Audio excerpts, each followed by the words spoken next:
उस स्थान को ध्वनि से कैसे पवित्र कर सकते हैं, इसको लेकर के हम पुनः एक बार जयघोष करेंगे।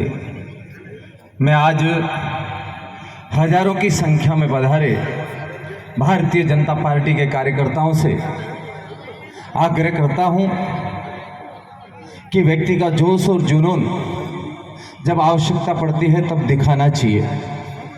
और मैं आप सबसे अपेक्षा करता हूं कि आज इस रणचंडी के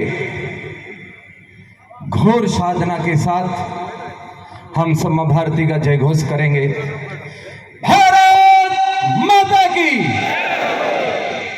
की तीसरी परिवर्तन यात्रा समरसता के प्रतीक 36 कौम के आराध्य लोक देवता बाबा रामदेव जी के तीर्थ स्थल रामदेवरा से प्रारंभ हुई है।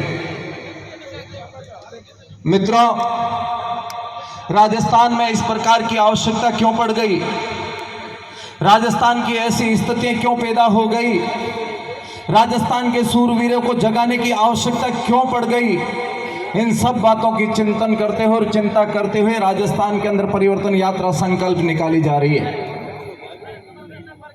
आप और हम सब भारतीय जनता पार्टी के कार्यकर्ता है और मैं तो कभी कभी खुल करके कहता भी हूं कि हम वो सौभाग्यशाली लोग हैं, कहते हैं कि जिस धरती पर देवता भी जन्म लेने के लिए तरसते हैं, हम सौभाग्यशाली हैं कि उस धरती पर हमारा जन्म हुआ है।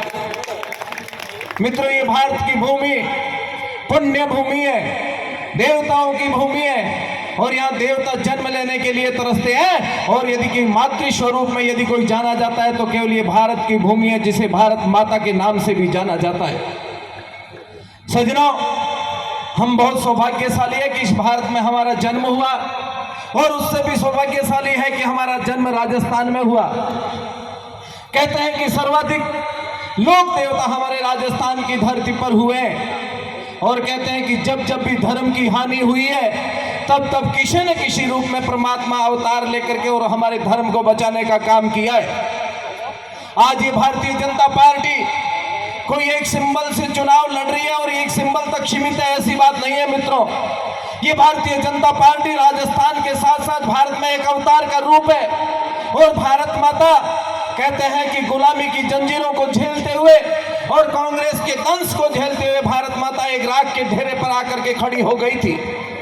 लेकिन एक चिंता करने वाला व्यक्ति और इस समाज का जन जन हितैषी हर एक परिवार से एक नरेंद्र मोदी बन करके उठा और 2014 के अंदर भारत माता जिस राख के ढेरे पर खड़ी थी उसकी चिंता करते और पुनः विश्व गुरु के सिंहासन पर बिठाने का काम किया है। उसमें आप और हम सबकी अहम भूमिका थी।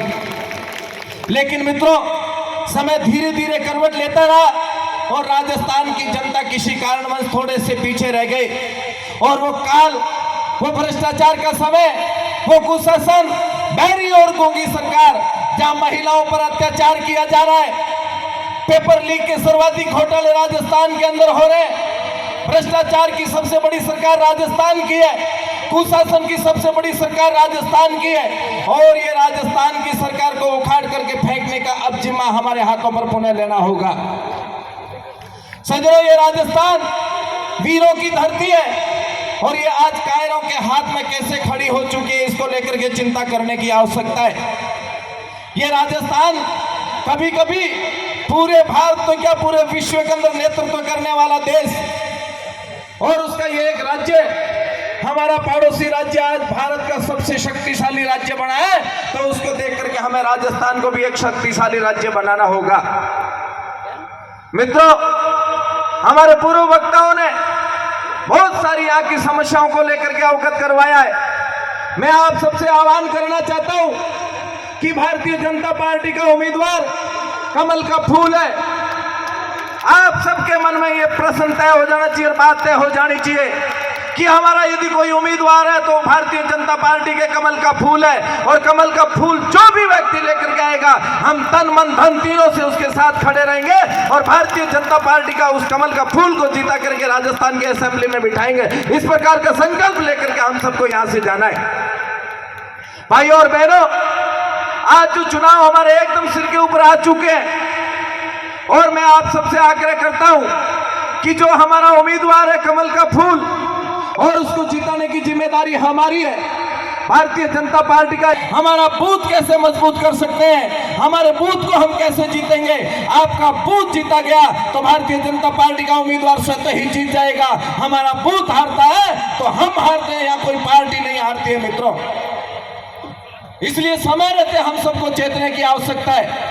आज राजस्थान की जो पीड़ाएं हमारे सामने गिनाई जा रही है, दिन दहाड़े उदयपुर की घटना को याद करते हैं तो हृदय दहल उठता है। कन्हैयालाल की हत्या का अंजाम दिया जाता है, राजस्थान का प्रशासन मौन स्वीकृति देता है उनको। भीलवाड़ा की घटना को याद करते हैं तो हृदय दहल उठता है, राजस्थान का प्रशासन मौन स्वीकृति देता है। एक शिक्षिका पर जयपुर में किस प्रकार का अत्याचार और अन्याय किया जाता है, हृदय दहल उठता है। मित्रों, इस सब के पीछे कारण क्या है? यहाँ की मौन सरकार जो एक तरफ से उनका खुलेआम समर्थन कर रही है। मैं आप सबसे आग्रह करना चाहता हूं, समय आ चुका है मित्रों, और समय के साथ हम सबको चलना होगा। राजस्थान की पूरी जनता हमारे साथ चलने के लिए तैयार है। साचौर विधानसभा की जनता हमारे साथ चलने के लिए तैयार है। केवल उनका नेतृत्व करने वाले लोग चाहिए। और मुझे आशा और पूरा विश्वास है कि आज हमारी जनसभा में हजारों की संख्या में जो कार्यकर्ता पधारे हैं, आप में नेतृत्व करने की क्षमता है, और आपका ही नेतृत्व राजस्थान को विजय संकल्प की ओर लेकर के जाएगा। मैं आपको पूरा भरोसा दिलाता हूं, राजस्थान में यदि इस बार हम परिवर्तन कर देते हैं, आने वाले 50 वर्षों तक कांग्रेस कभी वापस नहीं आएगी। मैं आपको इतना विश्वास दिला सकता हूं। लेकिन हम सबको घर से निकलना होगा। मैं कभी कभी उदाहरण देकर के बताता हूं कि जब महाराणा प्रताप गिरी कंदराओं में जाकर के बैठ गए थे, उनकी सैनिक कमजोर पड़ गए थे। लेकिन कहते हैं कि जब महाराणा प्रताप अपने क्षेत्र में रहने वाले आम लोगों के घर पहुंचे और घर जाकर के उनसे निवेदन किया कि एक व्यक्ति को मेरे साथ मेरी सेना में भेज दीजिए। आप कल्पना कर सकते हैं क्या? एक मां ने अपने बेटे को तिलक निकाल करके भेजा, एक बहू ने अपने पति को तिलक निकाल करके भेजा, एक बहन ने अपने भाई को तिलक निकाल करके भेजा।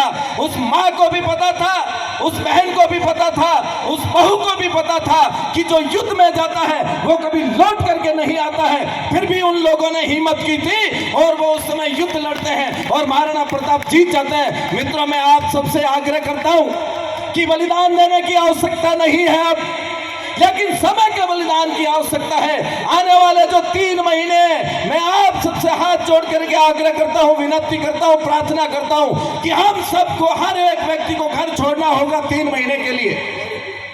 एक एक घर जाएंगे, भारतीय जनता पार्टी के कमल के फूल को लेकर के जाएंगे, एक एक व्यक्ति के पास बैठ करके भारतीय जनता पार्टी के बारे में उसको बताएंगे और कहेंगे कि राजस्थान और भारत को सुरक्षित रखना है तो कमल के फूल को खिलाना होगा। आपका 3 महीने का बलिदान, मैं आपको भरोसा दिलाता हूं, राजस्थान के 50 वर्षों की सरकार तय करेगा। इसलिए हमको क्या करना है वो आप सब सोच करके यहां से जाए। लेकिन भाइयों और बहनों, उम्मीदवारों के रूप में हमारे सामने बहुत सारे उम्मीदवार खड़े हैं। आप चिंता मत करना, सारे उम्मीदवार हमारे हैं। और मैं तो खुल करके कहता हूं कि जहां से उम्मीदवारी लोग नहीं करते हैं, इसका मतलब वहां नेतृत्व को स्वीकार करने वाले लोग नहीं है। यहाँ तो 11 उम्मीदवार है, इससे बढ़ करके हमारे लिए खुशी की क्या बात होगी। इसलिए जो कमल का फूल लेकर के आएंगे, हम तन मन धन से उनके साथ रहेंगे और भारतीय जनता पार्टी के कमल को फूल को जीता करके यहाँ से भेजेंगे। ऐसी आशा और अपेक्षा लेकर के मैं मेरी बात को विराम देता हूँ। भारत माता की।